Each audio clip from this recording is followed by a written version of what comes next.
What's up mga kabalita? Isang mapagpalang araw sa ating lahat mga kaibigan. Welcome sa ating channel. At isang air humidifier ay pinapagawa po sa atin mga kaibigan. At ito ay no power ang unit Alright, syempre bago po tayo magsimula, since naka-isolate ang power supply po natin, check muna natin kung may voltahe o baka naman ang may problema mga kaibigan. Ito, ang nakalagay dito ay 24 volts mga kaibigan. At bali 5,000 milliamps. Alright. So ito na. Siyempre bago po tayo mag-open ng isang unit kapag may power supply na nakabukod, ayun po muna ang dapat nating i-check mga kaibigan. O ayan, ang ating multi-meter Alright, meron po pasintabi at baliktad po. Ang kampo natin ginamit ay harap kasi So meron po. Ibig sabihin ay may problema po ang ating unit na to sa loob At bubuksan po natin upang magkaalaman mga kaibigan.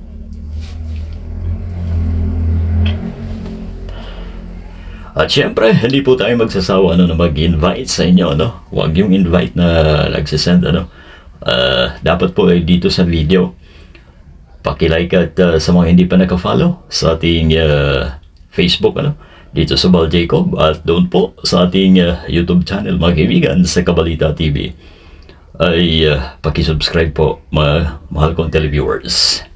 Eto na. Ayun, may isang maliit na power supply. Oh no. Yan. Andyan po sa loob. At doon nagka-input ang power supply po natin yung kanina Eto, at may MOSFET na nakikita po tayo mga kaibigan So yan po ang dapat nating bigyan ng pansin dahil sa naman pala ay may control board mga kabalita. Check muna natin ang naturang maliit na board upang masiguro natin na walang problema dyan Pero 80% mga kaibigan ay sigurado na may problema yan dahil ayaw nga mag-power ang unit.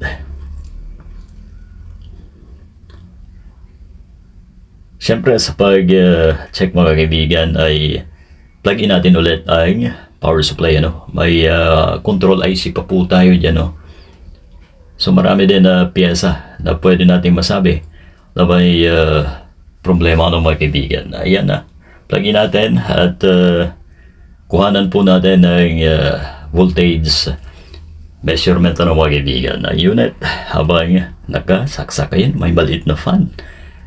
So magandang klase din ang unit Ito na mga kaibigan. DC po tayo Ayun. Kaya po pala dahil pagdating dito sa board ay nawawala po ang 24 volts mga kaibigan. Ibig sabihin pagka ganyan ay may malamang shorted po tayong pyesa. Pag ihang natin ito ang nangyayari mga kaibigan Ayun, andoon ang voltahe.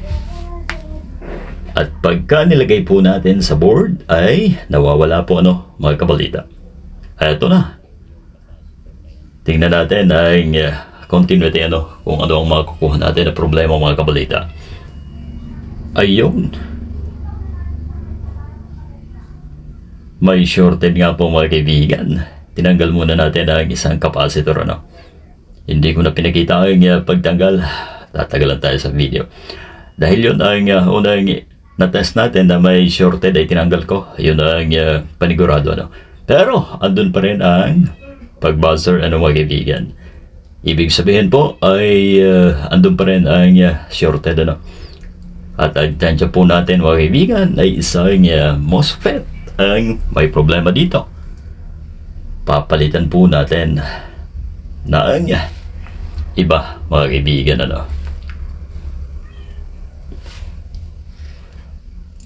At eto na. Tinanggal ko na po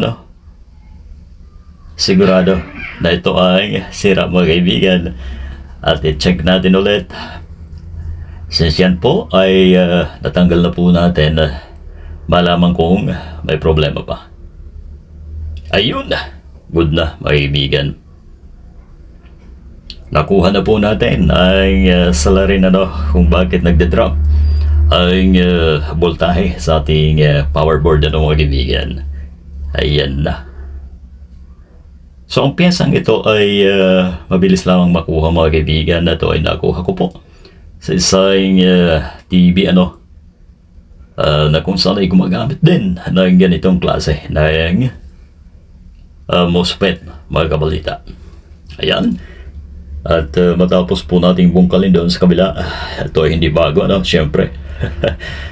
Alright, ilagay po natin dito. Mas maigi yung tested na po mga kaibigan kumpara doon sa babakasakali pa sa patayo. Ay na ba yun, wendang-wendang na tayo dito. Ang bago ay hindi po natin sigurado, lalo pa sa panahon ngayon mga kaibigan. Ayan, naikabit na po natin. Check natin ang resistance o yun normal po yung yun tunog. Basta sa reverse ay okay na po. At binalik po natin ang capacitor na nauna po natin tinanggal dahil ang akala po natin ay yun ang may sira mga kaibigan.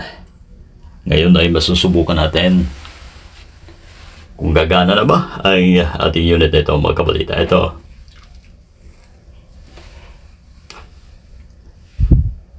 ang gana ang galaw Alright, eto na. Ayun, may napansin ba kayo? Umilaw na po mga kaibigan. At ayan kita nyo po, nakuha po natin ang salarin ang problema isa ang MOSFET mga kaibigan. Kaya doon sa mga bago doon sa mga master naman ay alam na po nila yan.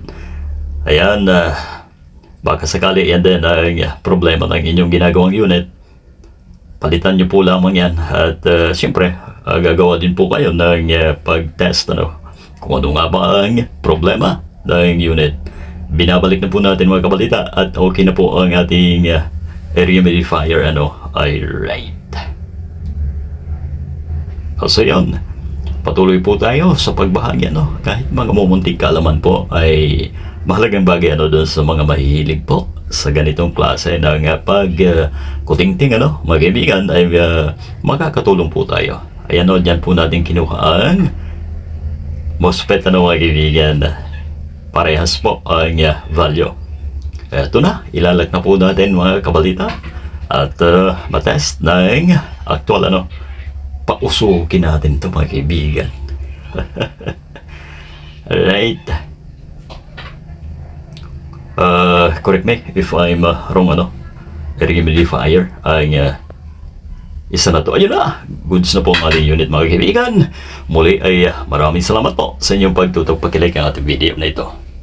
At syempre, huwag po natin kalimutan na mag-comment mga kaibigan. Isang nakaka-inspire na comment ay mas maigi po sa aming mga vlogger. Nag-demand pa Alright, thank you so much for keeping me company sa ating vlog na ito mga kaibigan.